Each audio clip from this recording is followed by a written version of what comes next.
su-aasha ugu dambaysa ducooyinka labada intaanan gaarin wuxuu leeyahay madoobaysada timaha la marsado ma xaaraan baa hadda korna su-aashan waa la weydiiyaan malayn mise munaasabada kale ay nagu soo noqnoqdaane timaha madoobaysada la marsada ma xaaraan baa su-aasha su-aal baa ka horeysa dalaa'ilka ku soo arooray ma kuwa asaxaybaa mise ma asixin murankii su-aashaa hore ka bilowday baa ta dambana u gudbay waxaa ugu mashhuursan su-aasha adilada ku soo arooray laba xadiid mid waa bukhaari iyo muslim iyo keyrkood buu ku yaalaayo weliba riwaayada bukhaari baan hadda xilligan hubaa abuu quxaafa nabigu markuu ka hadlayey hayiruu canii haada shayba wajanibuuhu sawaada madowgana ka ilaaliya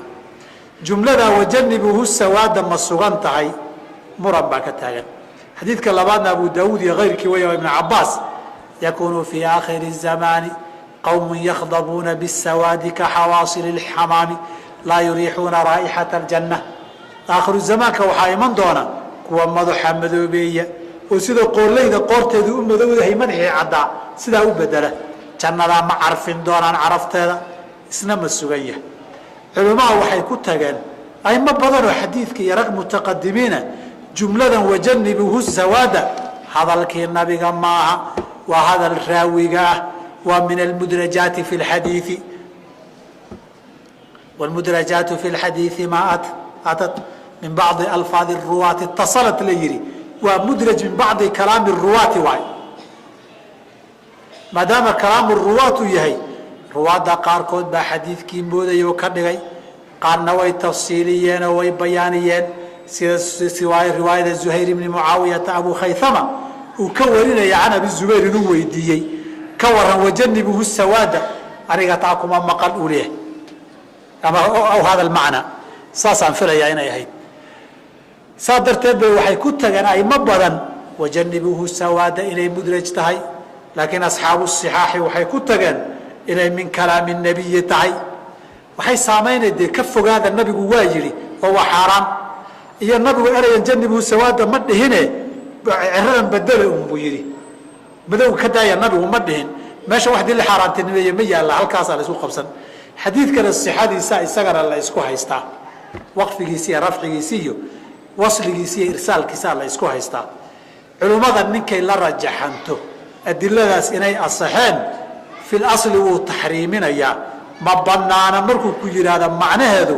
su-aashaa su-aal ka horreysuu ka soo jawaabayo adilada wax ma ka asaxay haa ma bannaan tahay maya labadaasaa israacday ninkay ku yidhahda way bannaan tahayna su-aashii horuu si kale uga soo jawaabayo wax adilo taxriima ma ku asaxay maya ma bannaan tahay asalku ibaaxo waaye saxaabada in badan oo kamid ahna oo qaar ay ku jiraan khulafadana aathaar badan baa lagaga soo guuriyey qaarkood asaaniidoodu asaxday inay madoobaysa mariyeen intaa wixii ka dambeeya masalada daliilka la isku haya khilaafkiisa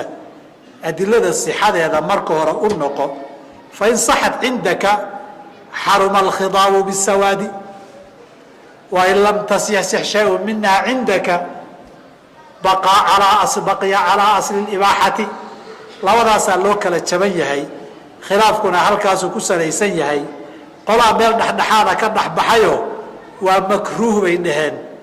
adilada sixadeeduna ma xoog badna inay asaxday ixtimaalkaana karaahiyuu geenayaa